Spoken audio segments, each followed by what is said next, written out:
What's going on, guys? Welcome back. FantasyTeamAdvisors.com, bringing home the bacon XFL DFS video. We've already done the QB rankings. We are here with the Week 3 running back rankings. Now, I'm not sure if you can see it on my screen, but if that's the case or not, all you have to do is click the first link in the description down below. That'll take you right to this week's article. I would love to hear how you guys compare. If you guys are doing the rankings as well, let me know. Tell me how you guys have done. What have you done? Did you win last week? You may agree with these rankings, you may not. Civilly, let's keep it civil, but put it down below. Where do you think we went right? Where do you think we went wrong? Don't just completely bash, because I'll just delete your comment if it's just outright harassment, which we've seen before. But let's jump right into it. As you can see, or maybe you can't, we have 16 ranked running backs. Instead of making this video completely like 30 minutes long, I'll just do the top 8 that we have, and if you would like to see the rest, all you have to do is click the link down below. So what we're going to do, we're going to kind of talk about the player, FanDuel and DraftKings points as well. I know some of you do play on alt fantasy sports. I don't, but I don't know how the scoring goes. I don't know if you can change the scoring like you can like PPR and stuff like that. I don't know how advanced the website is, so you could let me know. But I'm not 100% sure how it really works over there. So if you guys would love to hear, or I would love to hear if you guys would like to tell us. So that being said, if you guys have any questions at all, feel free to email me, fantasyteamadvisors@gmail.com. So looking at the first running back here, Cameron Artis-Payne, after the first week, he was on the list you don't want to be on. You don't want to be on that list. Came through for us in week 2. We did have him in our lineups. So looking at it in week 2, Cap, or Cameron Artis-Payne, 99 rushing yards, 2 rushing touchdowns, 32 receptions, receiving yards on 5 receptions. He did have 1-point conversion, 28.6 fantasy points. Week 1 against St. Louis, 6 rushing yards, 13 receptions, or 4 receptions, 13 reception yards, 4.3 fantasy points. Absolutely crapped the bed his first week. Last week came through against LA. I love him against Seattle. I absolutely love him, what he's doing here. He is expensive on FanDuel. He's $18. On DraftKings, he is $8,300. James Butler is still higher than him. On DraftKings, he had 31 fantasy points week 2, and week 1 he had 6 fantasy points. I do love him against Seattle. I think be looking for some big things out of him. I think he's going to be a little bit higher owned. You'll see. I think his ownership is going to be pretty high. So some of these rankings you might think are kind of weird, but we're kind of ranking them for GPPs or tournaments just because, again, there's 8 teams. The overlap is going to be huge unless you think outside the box. Now, some of them are going to be absolute chalk, which you need. You absolutely need it if you want to stay in the pack there, and you don't want to split huge pots on FanDuel or DraftKings. But we're trying to do some big things, so let me know what your thoughts are. I would love to hear how your rankings go. Number 2, James Butler, representing University of Iowa, no big deal. On FanDuel, he's $17. On DraftKings, he's $8,500. He is the highest ranked one there. Butler here against Tampa Bay,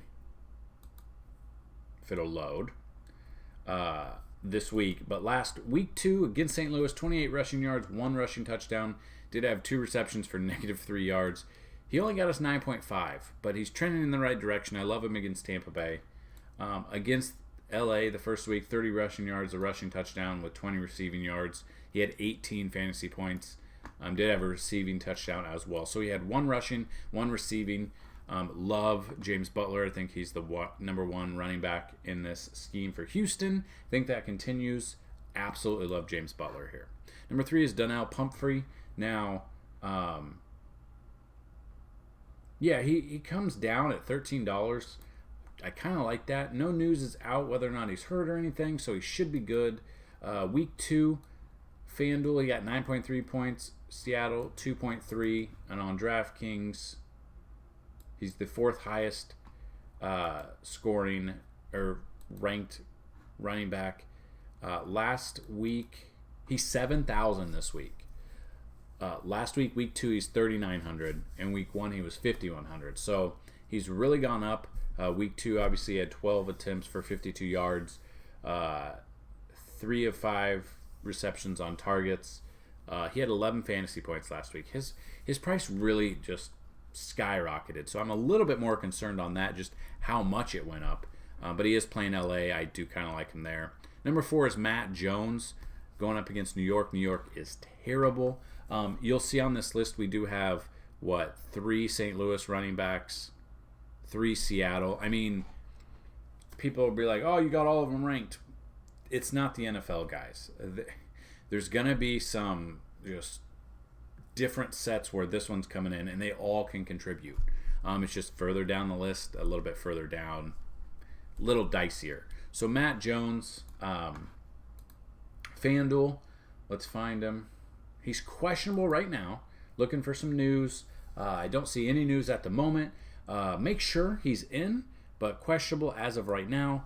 Against Houston last week, 44 rushing yards with 25 receptions and a receiving touchdown for 13.4 fantasy points. Week 1, 85 rushing yards and that's it for 8.5 fantasy points. Matt Jones in 2 weeks has 129 rushing yards, 1 receiving touchdown. $16 on FanDuel. On DraftKings, he is 7,500. He's the 3rd highest priced running back, and he's got the questionable mark, so that is something we're looking at.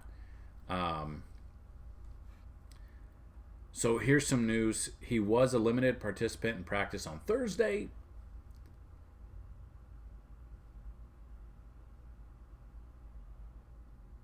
Yeah, Wednesday he didn't practice at all. Thursday he did. So he is trending in the right direction.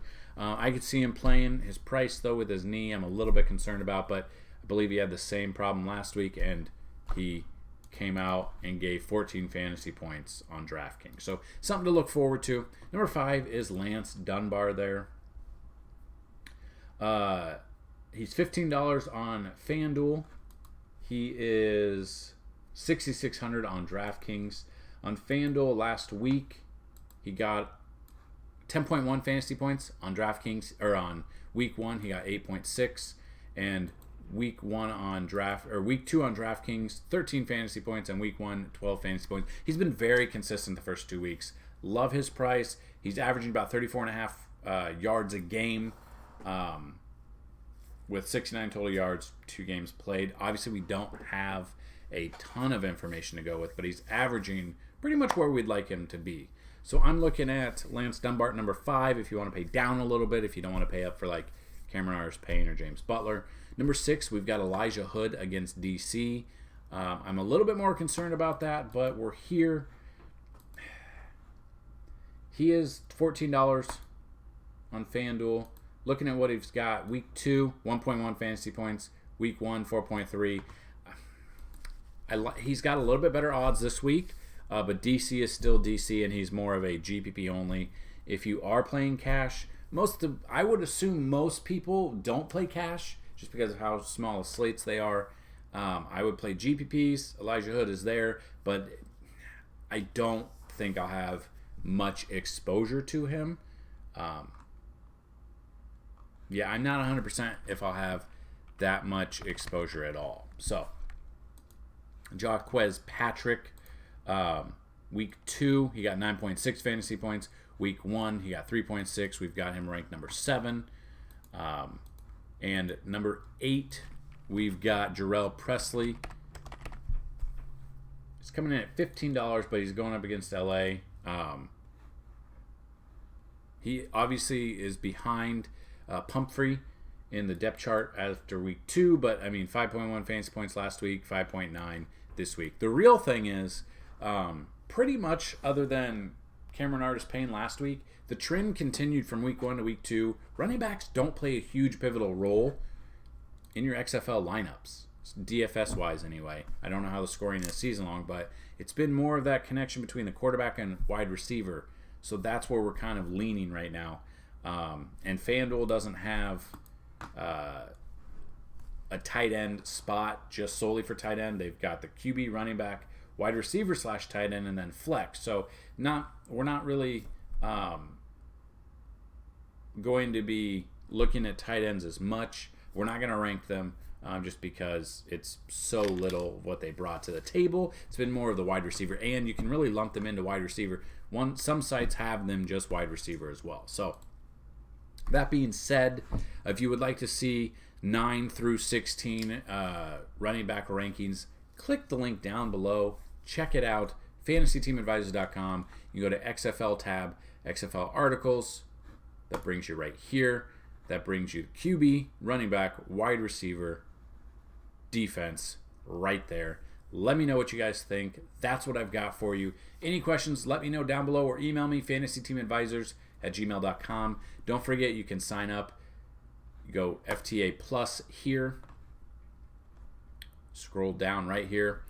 Running a special right now. If you email me, fantasyteamadvisors.com or fantasyteamadvisors@gmail.com, and you want the XFL yearly, we'll get you $25 off, $50 for the rest of the season. Email me right now. Let me know that's what you want. We'll get you set up. We'll get you going. That's all I've got, guys. Good luck today. Good luck this week. And as always, bring home that bacon, guys. Peace.